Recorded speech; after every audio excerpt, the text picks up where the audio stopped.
तो एपिसोड की स्टार्टिंग होती है हमें वर्ल्ड का सीन देखा जाता है जहाँ पर बताया जाता है यहाँ पर हीरो और डीमन किंग दोनों एग्जिस्ट करते हैं। जहाँ पर जो हीरो होता है वह अपने वर्ल्ड को बचाने के लिए डीमन किंग से लड़ता है और जो डीमन किंग होता है उसका एक ही मकसद होता है हीरो को मारना। जहाँ पर डीमन किंग के पास उसके काफी सारे लॉयल सबऑर्डिनेट्स होते हैं जो कि कहलाते हैं द डीमन कॉर्प्स कमांडर। सभी की रैंकिंग 1 से लेकर 12 तक है। ऐसा माना जाता है इस टीम के सामने दुनिया की कोई भी टीम नहीं टिक सकती। इतने पावरफुल डीमन होने के बावजूद भी हीरो के सामने कोई नहीं टिक सकता, सिर्फ एक बंदे के आने से पहले तक, जिसका नाम था the zero corps commander the demon आरूड। उसे डीमन किंग के जोकर कार्ड के नाम से भी जाना जाता है जो कि है डीमन किंग का प्रीशियस टैलेंट। तभी सीन शिफ्ट होता है और हमें किसी का रिजिग्नेशन लेटर दिखाया जाता है जो कि पड़ा हुआ होता है डीमन किंग के सामने। तभी आरूड कहता है कि मुझे रिजिग्नेशन चाहिए, जिसे सुनकर माँ का पूरा माहौल ही बदल जाता है। डीमन किंग काफी ज्यादा गुस्से में खड़ा होता है और कहता है कि आखिर तुम्हारे ऐसा कहने की हिम्मत कैसे हुई, आखिर तुम कहना क्या चाहते हो, क्या तुम मुझे यहाँ पर ऐसे ही छोड़कर जाना चाहते हो। तभी एकदम से पूरा सीन ही बदल जाता है। डीमन किंग आरूड के पैरों में आकर गिर जाता है और वह कहता है कि तुम क्या कह रहे हो, तुम्हारा ये मतलब नहीं होगा है ना। और भाई आरूड तो अपने अलग ही एटीट्यूड में। तो डीमन किंग काफी जोर से कहने लगता है कि आखिर तुम्हारे साथ किसी ने क्या कुछ किया है, क्या मेरे सबऑर्डिनेट्स ने तुम्हारे साथ काफी सारा भेदभाव किया है कि तुम एक ह्यूमन और हम सब डीमन, कुछ तो बताओ मैं क्या करूं। तभी डीमन किंग अपने मन ही मन सोचने लगता है ऐसा नहीं हो सकता, क्या किसी ने डीमन किंग आरूड से पंगा लिया जिसके पास एक ऐसी स्ट्रेंथ है जिसे हार्डवर्क से पाना काफी मुश्किल है और जिसके सामने टिकना खुद हीरो की भी बस की बात नहीं। नहीं ऐसा नहीं हो सकता। तभी आरूड कहता है तो फिर ऐसा कुछ नहीं है, मैं किसी ने मेरे साथ कुछ भी नहीं किया। तभी आरूड से डीमन किंग कहता है कि फिर क्या हुआ, क्या कारण है, मुझे कुछ तो बताओ, अगर तुम मुझे कारण नहीं बताओगे। तभी आरूड कहता है तो क्या क्या तुम मुझे मार दोगे। जिसे सुनकर डीमन किंग भी काफी ज्यादा बौखला जाता है। वह कहता है कि क्या तुम ये क्या कह रहे हो, मेरे पास कोई भी कारण नहीं है कि मैं तुम्हें मारूं। मैं तो सिर्फ जानना चाहता हूँ कि आखिर तुम ऐसा क्यों कह रहे हो। क्या है इसलिए तो नहीं है क्योंकि मैंने तुम्हें अभी हाल ही में बॉर्डर पर नहीं भेजा और तुम्हारी बॉडी खुजली कर रही है कि लड़ने की, लेकिन तुम तो जानती हो कि मैंने ये तुम्हारी बॉडी कंडीशन को देखते ही कहा था। और आरूड को काफी जोरों से हिला रहा होता है। आरूड कहता है नहीं नहीं ऐसा नहीं है और तभी एकदम से चिल्लाता है रुको जरा। तभी अगली सीन में हम किसी का ब्लड देखते हैं और डीमन किंग कहता है कि क्या तुम्हें फिर से ब्लीडिंग हो रही है। आरूड कहता है मुझे माफ करना, मैंने तुम्हारा फर्ज गंदा कर दिया। तभी डीमन किंग काफी जोरों से चिल्लाता है डॉक्टर। आखिर डॉक्टर कर क्या रहा है, जीरो कॉर्प्स कमांडर यहाँ पर घायल पड़ा है और वह वहाँ पर क्या कर रहा है। तभी सीन चेंज होता है, हमें डॉक्टर दिखाया जाता है जो कि आरूड को चेक कर रहा होता है और वह कहता है तो आपने जैसे सोचा था वैसा ही है, ये सारे इफेक्ट हीरो के लड़ने के बाद के हैं, जब जीरो कॉर्प्स कमांडर हीरो से लड़े थे उसके बाद के इफेक्ट। तभी भाई डीमन किंग काफी बैडस लुक में कहता है कि मैंने तुम्हें यहाँ पर यह सुनने के लिए नहीं बुलाया जो कि हमें पहले से ही पता है, मैंने तुम्हें यहाँ पर बुलाया है जीरो कॉर्प्स कमांडर के इलाज के लिए। जल्दी से जल्दी इसका कोई इलाज ढूंढो, नहीं तो तुम्हें पता ही होगा साथ क्या किया जा सकता है। तभी डॉक्टर भी काफी ज्यादा घबरा जाता है और वो कहता है कि हाँ मैं अपनी पूरी कोशिश करूंगा इलाज करने की। तभी डीमन किंग कहता है कि आरूड अब अपनी बातों को बाद में कंटिन्यू करेंगे, अब तुम अपने रूम पर जाओ और अपनी रिकवरी पर फोकस करो, जीरो कॉर्प्स कमांडर को उसके रूम में ले जाया जाए।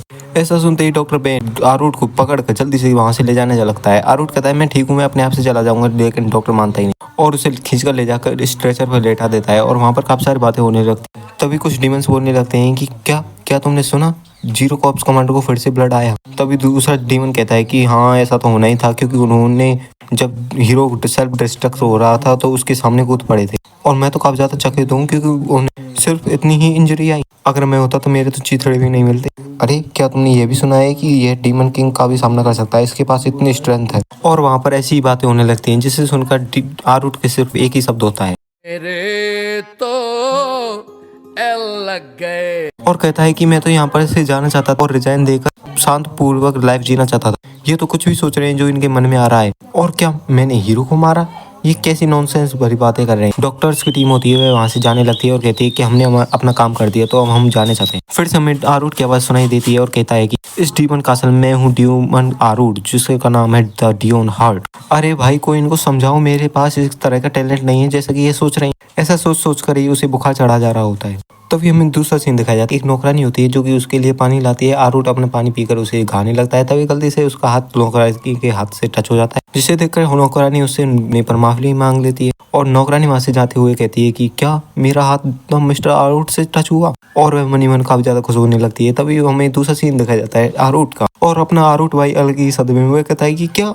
वह नौकरानी भी मुझसे इतना हेट करती है कि उसका हाथ मेरे हाथ से सिर्फ एक बार टच हुआ और वह इतनी बुरी तरीके से मुझे देख रही थी, मुझे कच्चा ही चबा जाएगी। यहाँ सिर्फ डीमन किंग है वो जो कि मेरी काफी ज्यादा केयर करता है। जहाँ पर हमें दूसरा सीन दिखाया जाता है जहाँ पर आरूड बाहर निकलने की कोशिश कर रहा होता है अपने कमरे से। तभी डीमन किंग आ जाता है, वह कहता है कि क्या तुम बाहर क्यों आ रहे हो, मैं तुम अपने बंदों से कह दो, वो तुम्हारा सारा काम कर देंगे। और दूसरे सीन में डीमन किंग काफी सारा मीट लाकर आरूट के सामने रख देता है और वह कहता है कि जल्दी से इसे खा लो, इससे तुम जल्दी रिकवर हो जाओगे। आरूट कहता है इतना सारा मुझसे कैसे खा लेगा, और ऐसे चिल्लाता रहता है डीमन किंग। तभी आरूट बताता है, इस डीमन रियल में मैं ही हूँ सबसे वीकेस्ट बॉडी वाला, सबसे वीकेस्ट ह्यूमन, जो कि थोड़े से स्ट्रेस के कारण ही बेहोश हो जाता है। ना जाने किस मिसअंडरस्टैंडिंग के कारण मुझे यहाँ पर सबसे पावरफुल माना जाता है, और अब तो मैं डीमन किंग का एक सबऑर्डिनेट भी बन चुका हूँ, जहाँ से मुझे जीरो कॉप्स कमांडर का भी टाइटल मिला। और अब मैं अपने कमजोर होने का सिर्फ एक ही कारण बता सकता हूँ कि मेरे पास हीरो के लड़ने के बाद की आफ्टर इफेक्ट बची है, जिस कारण मेरी बॉडी काफी ज्यादा कमजोर हो चुकी है। लेकिन अगर किसी ने पता लगा लिया कि मैं पहले से ही इतना कमजोर हूँ तो वो तो मुझे तुरंत मार देगा। नहीं नहीं नहीं, ऐसा नहीं होना चाहिए। अगर ऐसा हुआ तो मुझे तो तुरंत मार दिया जाएगा, मैं यहाँ पर और नहीं रुक सकता। और वह सभी डीमंस को अपने ऊपर हंसता हुआ इमेजिन करने लगता है और सोचने लगता है, मुझे यहाँ पर किसी भी कीमत पर निकलना होगा अगर मुझे लंबी और चिंता मुक्त जीवन जीना है तो। तभी एकदम से दरवाजा ओपन होता है, एक बंदे को दिखाया जाता है जो कि हमारे जीरो कॉप्स कमांडर यानी कि डीमन आरूट की अंडर आने वाली टीम का कैप्टन होता है, जिसका नाम एड होता है। जिसे देखकर आरूट भी कहता है, एड एड तुम क्या ह्यूमन वर्ल्ड से इतनी जल्दी वापस भी आ गए? तभी एड कहता है कि हाँ मेरे सर आरूट, और मैं वहाँ से आपके लिए एक नया क्यूब लेकर आया हूँ जिसे मिरर क्यूब के नाम से भी जाना जाता है। आरूट बताता है कि एड उन डीमंस में से एक है जिसके साथ में काफी ज्यादा कंफर्टेबल महसूस करता हूँ, और यह ह्यूमन वर्ल्ड जाता रहता है और मेरे लिए काफी अच्छी चीजें लाता रहता है। तभी एड जोर से कहने लगता है, क्या मैंने सुना था कि आपको फिर से ब्लीडिंग हुई थी? तभी आरूट कहता है कि नहीं, अब तो मैं ठीक हूँ। तभी एड कहता है कि आप ऐसे ठीक कैसे हो सकते हो? आखिर इन आफ्टर इफेक्ट्स का हम क्या ही करें जिससे कि आप जल्दी से ठीक हो जाओ। ऐसा सुनकर आरूट अपने मन में सोचता है कि शायद मुझे दोबारा से जन्म लेना पड़ेगा। तभी आरूट कहता है, मैं अपने आप से ही ठीक हूँ। तभी एड कहता है, नहीं ये सही नहीं है, क्या आप खुद से ही हमें सबको बचाने के लिए हीरो के सामने नहीं कूद पड़े थे? और काफी ज्यादा ही गुस्से में कहने लगता है, अब तो मुझे ही खुद से इसका इलाज ढूंढना पड़ेगा, इस बैंड डॉक्टर का तो कोई भी भरोसा नहीं है, कब तक करेगा। ऐसा कहकर एड वहां से जाने लगता है और कहता है कि आराम की। तभी आरूट सोचने लगता है, यहाँ पर ऐसे कुछ ज्यादा डीमंस नहीं है जो कि मेरी इतनी ज्यादा केयर करें एड के साथ। तभी सीन चेंज होता है और हमें डीमन किंग कासल का सीन दिखाया जाता है, जहाँ पर हमें डीमन किंग का सीन दिखाया जाता है जिसके हाथ में आरूट का रेजिग्नेशन लेटर होता है। वह कहता है कि आरूट के एक्सप्रेशन लेस चेहरे को देखकर मैं कुछ भी नहीं बता सकता, ना ही मैं उससे समझ सकता हूँ। जब मैं पहली बार उससे मिला था तो भी मैं उसे अच्छे तरीके से समझ नहीं पाया था। वह वहां पर आया और ह्यूमन हीरो को मार दिया। तभी डीमन किंग के कुछ सबऑर्डिनेट से बात करने लगते हैं। वह हीरो के सामने आया और उसने हीरो की सारी पावर्स को ब्लॉक कर लिया और अब भी वह अपने पाँवों पर खड़ा है। आखिर यह कितना पावरफुल है। तभी डीमन किंग आरूट के पास जाता है और वह कहता है कि आखिर तुम्हारा क्या नाम है? तभी जो आरूट होता है वह कहता है, मेरा नाम तो डियोन हार्ट है। तो अभी डीमन किंग कहता है, तो फिर क्या तुम मुझे ज्वाइन करना चाहोगे? दोबारा सोचने पर क्या मुझे उसे कोई मिशन पर भेजना चाहिए? तभी वह अपने एक डीमन को बुलाता है और वह कहता है कि मैं सारे कॉप्स कमांडर की एक मीटिंग बैठाना चाहता हूँ, जल्दी से सारे कॉप्स कमांडर को गैदर होने के लिए कहो। और एक डेबलिश सी हंसी हंसते हुए कहता है कि आरूट अब तुम इससे सेटिस्फाई हो जानी चाहिए। आरूट को भाई अलग ही सर्दी लग रही होती है।